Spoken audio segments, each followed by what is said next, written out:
Good morning. जैसा कि आपको हम पिछले वीडियो में रासायनिक समीकरण एवं रासायनिक प्रक्रिया के बारे में मौलिक जानकारी आपको दे रहे थे, आज हम इसके आगे रासायनिक अभिक्रिया के प्रकार के बारे में आपको समझाएंगे। रासायनिक अभिक्रिया के प्रकार में पहले योगात्मक अभिक्रिया,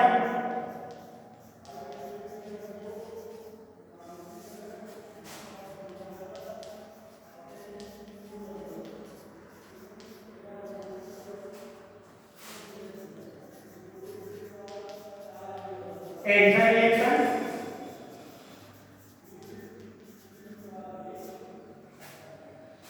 इस योगात्मक अभिक्रिया के अंतर्गत जब दो या दो से अधिक तत्व, यौगिक या आयन आपस में मिलकर केवल एक उत्पाद का निर्माण करते हैं, रासायनिक अभिक्रिया कहलाती है। जैसे कार्बन को यदि ऑक्सीजन के साथ जला दिया जाए तो कार्बन डाइऑक्साइड बनेगा, या फिर सोडियम की क्रिया यदि क्लोरीन से करा दिया जाए तो सोडियम क्लोराइड बनेगा। संतुलन के लिए 2 देना होगा और यहाँ 2 दे दिया जाएगा। तो रासायनिक अभिक्रिया में सिंगल उत्पाद बनता है, ये आपको हमेशा ध्यान रखना होगा कि इसमें एक या एक से अधिक तत्व, यौगिक, आयन आपस में भाग ले सकते हैं, लेकिन भाग लेने के उपरांत जो आपका उत्पाद बनने वाला है, प्रोडक्ट बनने वाला है, वह सिंगल प्रोडक्ट होगा, रासायनिक अभिक्रिया कहलाएगा। रासायनिक अभिक्रिया के बाद इसी के प्रकार में अगला है आपका अपघटन अभिक्रिया।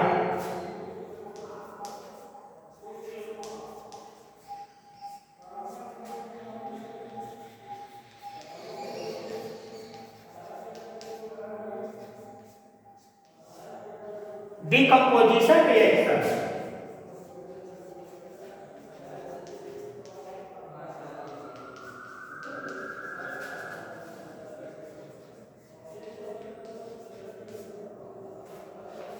अपघटन अभिक्रिया में कोई एक सिंगल उत्पाद यौगिक जो आपका है, कोई भी कंपाउंड हो सकता है, वह रासायनिक अभिक्रिया को प्रभावित करने वाले बाह्य कारक जैसे ताप है, दाब है, विद्युत है, इसकी उपस्थिति में 2 या 2 से अधिक सरल उत्पादों में टूट जाता है या घटकों में टूट जाता है। ऐसी रासायनिक अभिक्रिया को अपघटन अभिक्रिया कहते हैं। जैसे पोटेशियम क्लोराइड है आपका, यदि इसको गर्म किया जाए तो यह पोटेशियम क्लोराइड और ऑक्सीजन में टूट जाता है।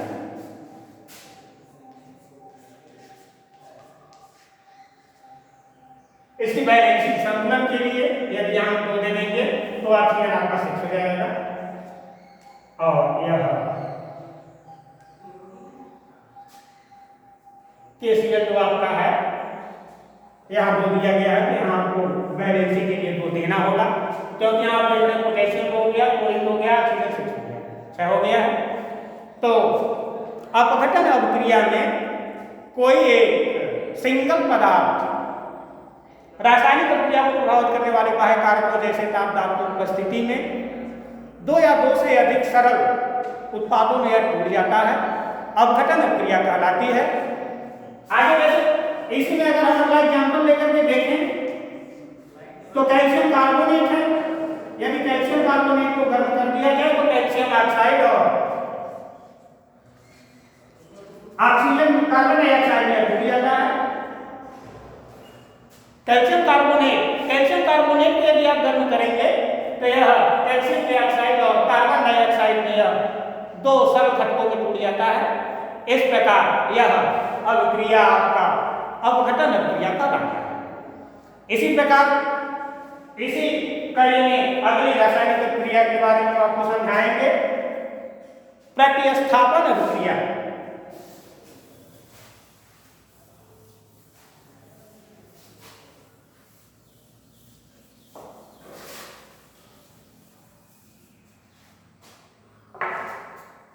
Displacement reaction.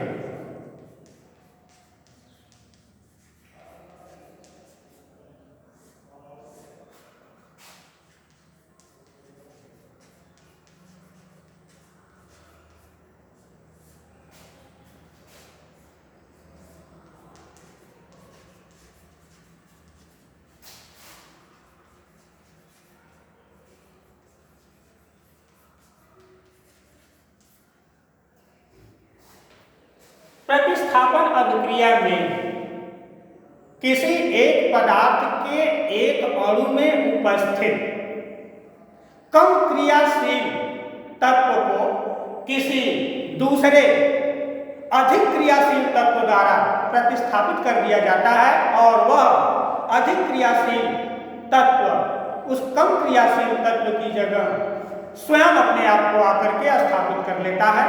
यदि इस प्रकार की कहीं भी आपको अभिक्रिया दिखाई दे तो ऐसी अभिक्रिया रासायनिक अभिक्रिया कहलाती है।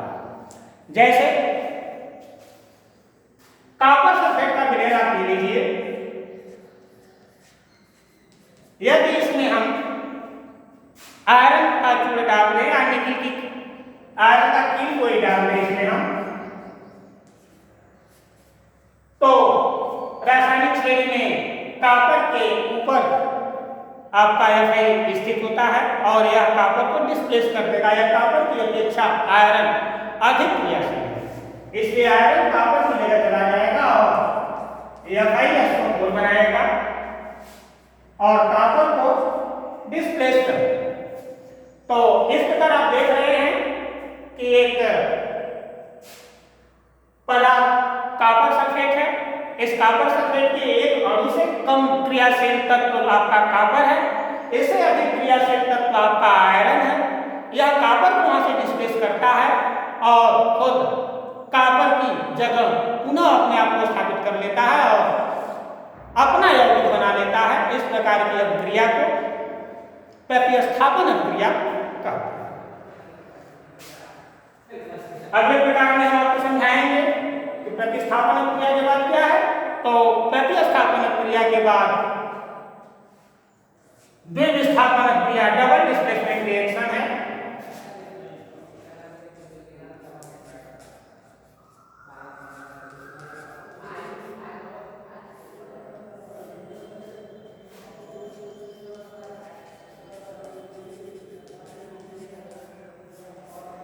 Double displacement reaction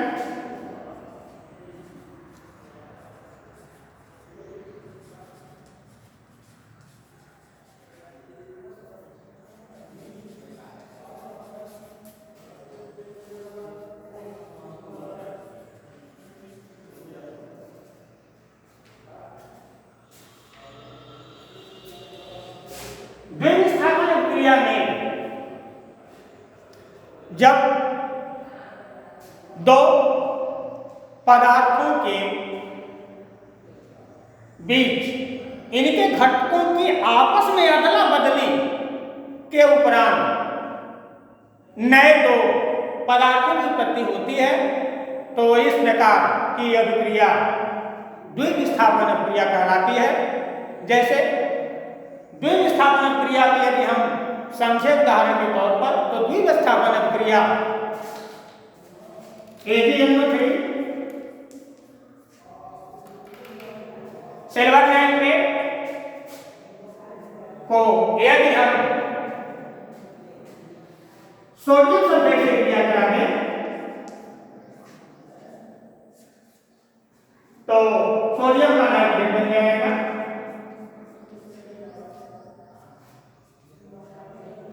plus AgPSO4 बना देगा।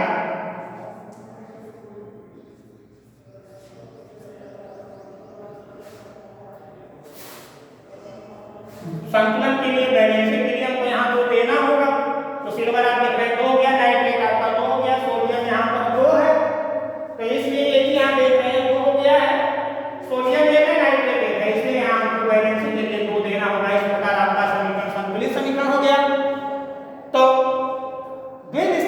अभिक्रिया में दो पदार्थों के घटकों के बीच या इनके आयनों के बीच आपस में अदला बदली जब हो जाती है और इसके उपरांत जब दो नए उत्पाद बनते हैं तो इस प्रकार की अभिक्रिया द्विविस्थापन अभिक्रिया के अंतर्गत आती है। द्विविस्थापन अभिक्रिया के बाद अब हम आपको आगे समझाएंगे ऑक्सीकरण अभिक्रिया क्या है।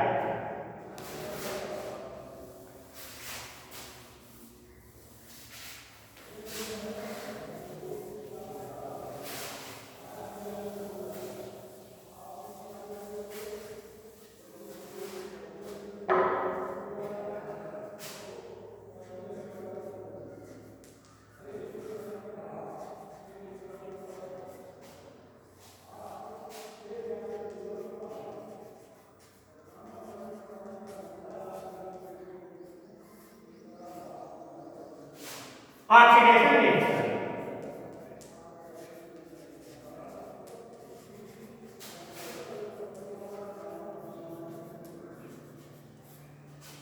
ऑक्सीडेशन रिएक्शन में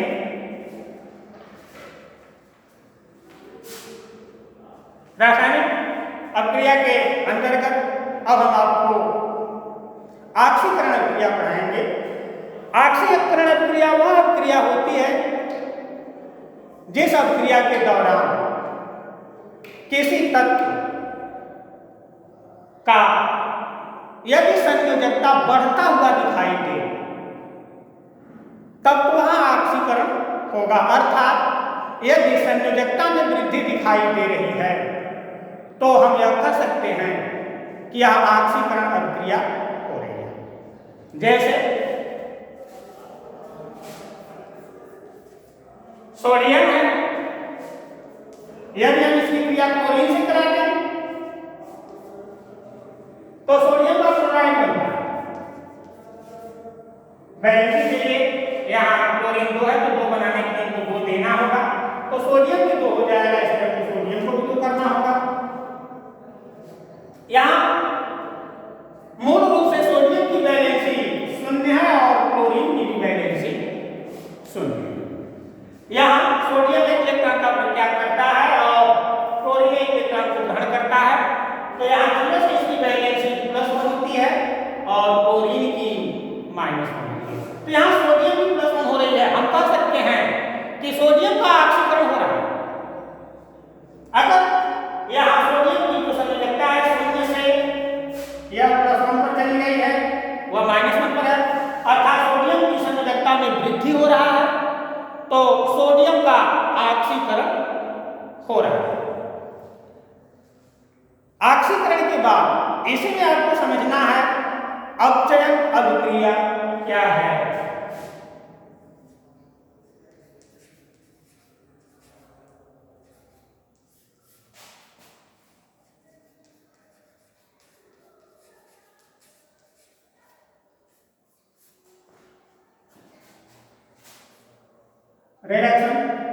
रिएक्शन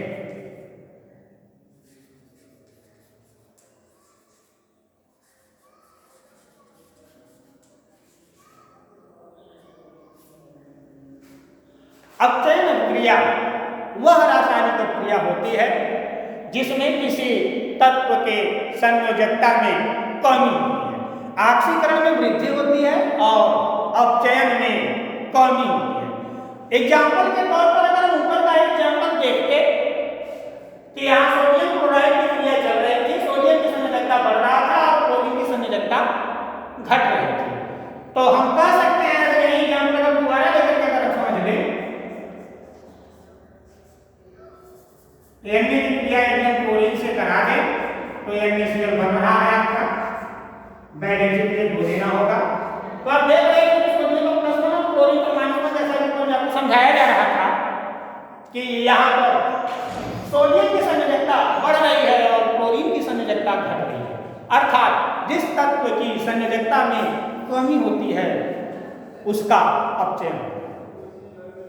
तो यहाँ आपको एक चीज और भी समझना है इन दोनों के साथ साथ कि जैसे ऑक्सीकरण की अभिक्रिया में सोडियम का ऑक्सीकरण हो रहा था तो यहाँ पर क्लोरीन डबल ऑक्सीकारक था यहाँ प्रबल ऑक्सीकारक कौन कहा जाएगा? क्लोरीन। क्लोरीन के कारण सोडियम का ऑक्सीकरण हो रहा है। और यहाँ अगर हम देखें अपचयन अभिक्रिया में तो क्लोरीन की वैलेंसी 0 से -1 हो रही है, अर्थात क्लोरीन का अपचयन हो रहा है। तो यहाँ सोडियम अपचायक है। सोडियम जो है क्लोरीन को अपचयित कर रहा है, तो क्लोरीन का तो अपचयन हो रहा है, लेकिन अपचायक कौन है? सोडियम। जिस प्रकार से ऊपर वाले ऑक्सीकरण के उदाहरण में आप देख रहे थे कि वहां ऑक्सीकरण तो सोडियम का हो रहा था, लेकिन ऑक्सीकारक क्लोरीन थी। इसी प्रकार दूसरे आप उदाहरण यहाँ अगर के देखेंगे अपचयन अभिक्रिया में, तो क्लोरीन का तो अपचयन हो रहा है, लेकिन यहाँ अपचायक कौन है? सोडियम। तो ये दोनों बातें आपको उदाहरण के साथ साथ इसके परिभाषा के साथ साथ दोनों चीजों को आपको अच्छे से समझ लेना है कि अब ऑक्सीकरण की क्रिया हो रही है तो ऑक्सीकारक कौन है, अपचयन की क्रिया हो रही है तो अपचायक कौन है उसमें। ये दोनों बातें आपको स्पष्ट समझ लेना है। इसी क्रम में हम